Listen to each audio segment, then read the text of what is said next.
This late bloomer here. You're a struggling adult trying to learn music.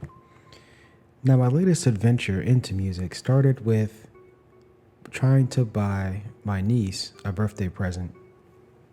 I always love to get kids musical instruments, and so I saw the Yamaha PSS F30, and I thought this would be a great instrument for a kid to play.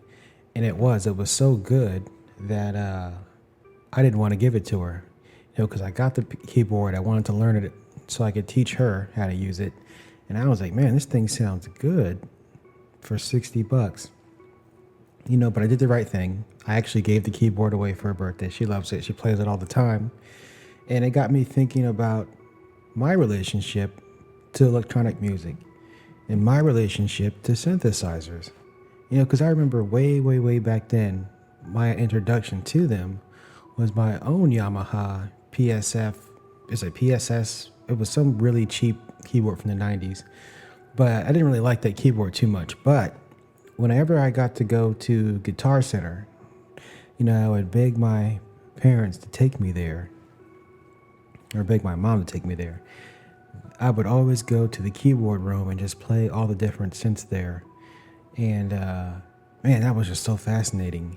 And then when I started playing video games, especially Sega Saturn, you start hearing all this crazy types of music coming from the TV. And a lot of that music, almost all of it, was made by synthesizers.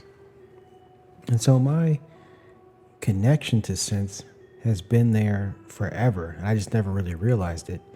And when I bought that Yamaha keyboard, it kind of brought back all those memories of having that cheap Yamaha keyboard and then also really wanting to play the instruments I know I would never ever get at home. Those $1,000, $2,000, $3,000 keyboards at the music shop.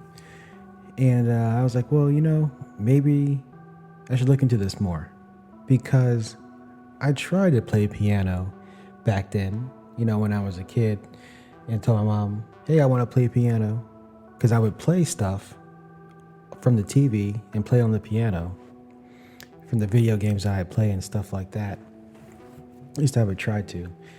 And, as soon as you start taking piano lessons, you start reading music and you start playing the stuff that's in the book, completely boring. I lost interest in a few months and never really learned to play piano since then. However, what I realized was it wasn't playing the piano that was interesting so much. It was hearing what I heard on TV and trying to replicate that sound. And to truly replicate that sound, you don't need an acoustic piano. What I needed was a proper synth this entire time. And so this got me thinking, maybe I should take a chance and see what this stuff was about.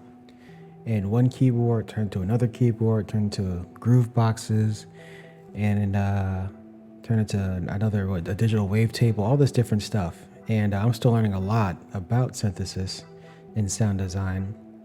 Not really big into presets. I'm more so into seeing what I can push out of a synthesizer with how little I know at this point. But anyway, I kind of stuck to smaller synths, and I'll talk about this more in other videos. But so far, I feel like my gear acquisition syndrome has calmed down a lot since I started last year. And I don't really have a strong urge to get any new stuff or sell stuff to get stuff and all that kind of thing. I mean, I still do. And of course, there's always stuff you want. And this is what I wanted to talk about today, is my relationship with electronic instruments versus traditional instruments. Now, the introduction video, which will get made at some point, I'll talk about all the different instruments I like to play. So I have a pretty nice collection of traditional bamboo flutes, and love playing those. Play those pretty much almost every day or a couple of times a week at the least.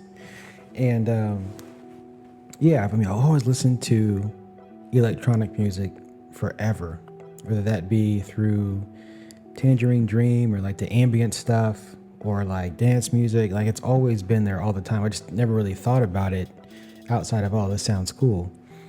But as I started to play my first synth, I started realizing that, wait a minute, all the stuff that I've been listening to, I can finally get that similar sound out of this box that I have right here. And it was just kind of like mind-blowing that, oh, well, maybe I could go down this path and start replicating that music that I've been hearing for decades and decades, right? And that's kind of where I am. And it's been just a lot of fun exploring all these different electronic pieces, from the keyboards and the groove boxes and all that kind of stuff. It's been a lot of fun. And it's also been a huge, frustrating money pit. And I think that's what really sets electronic music apart from the traditional instruments. And once again, that's why I wanted to talk about, because what I noticed is, you can buy a cheap instrument and you can buy a cheap synth, but you'll probably be unsatisfied. And that's where the similarity is. But if you're playing like a traditional instrument, let's say you play a saxophone, and you go and you get a cheap one, but then you practice on it, you get better, then you get a medium tier one, then you get a pro, and yeah, it'll cost you $6,000 to get like the top tier level saxophone, and they can be even more expensive for other instruments like a flute. I don't know if you've seen platinum flutes and gold flutes. I mean, they can get pretty crazy, and much more than a synthesizer. But pretty much you can rock out with a decent flute and just be satisfied. But with electronic music, electronic equipment, that is almost never there, because you can get a pretty good, decent synth. You could spend $2,000 on an Ovation Peak, and then 4 years later, completely throw that thing away and get something else, or be attached to it and stack another $3,000 keyboard on top of that.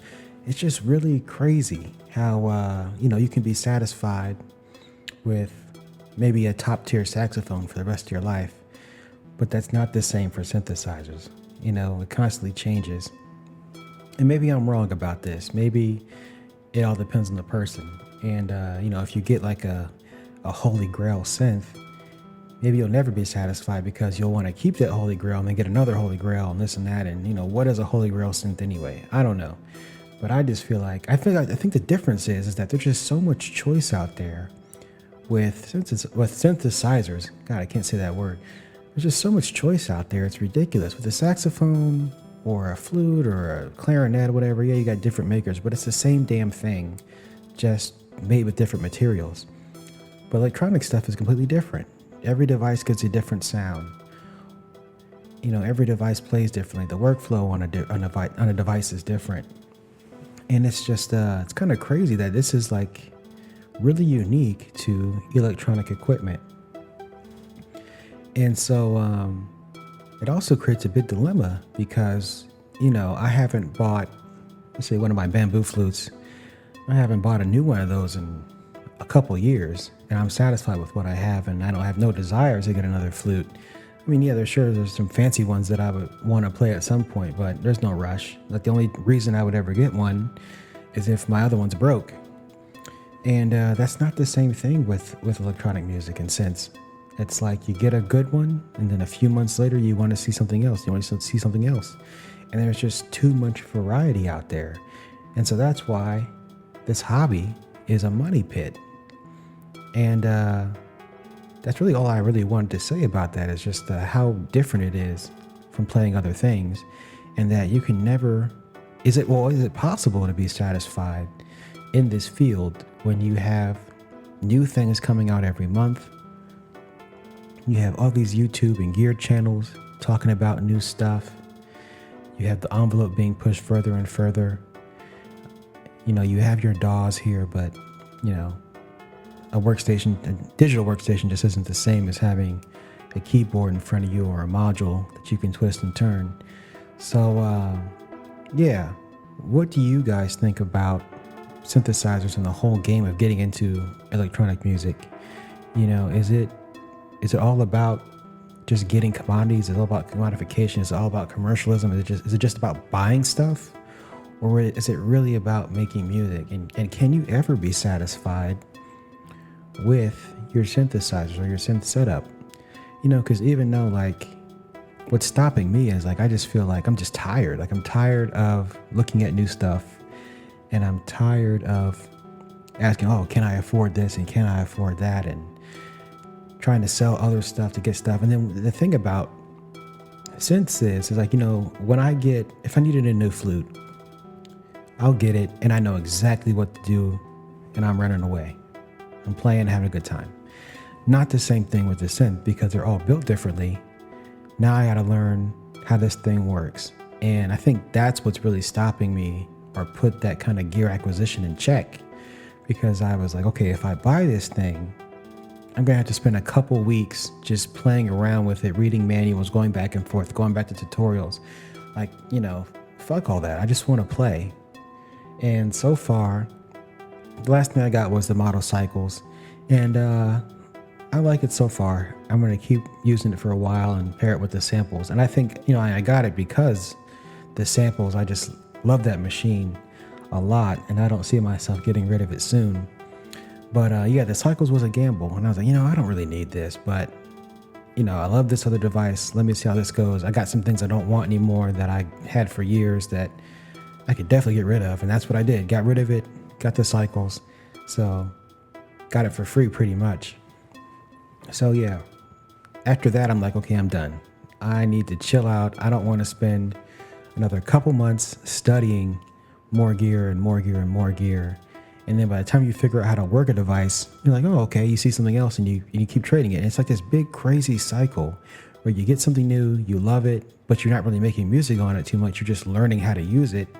And then after you get good at using it, something crazy comes along that you want to get to replace that.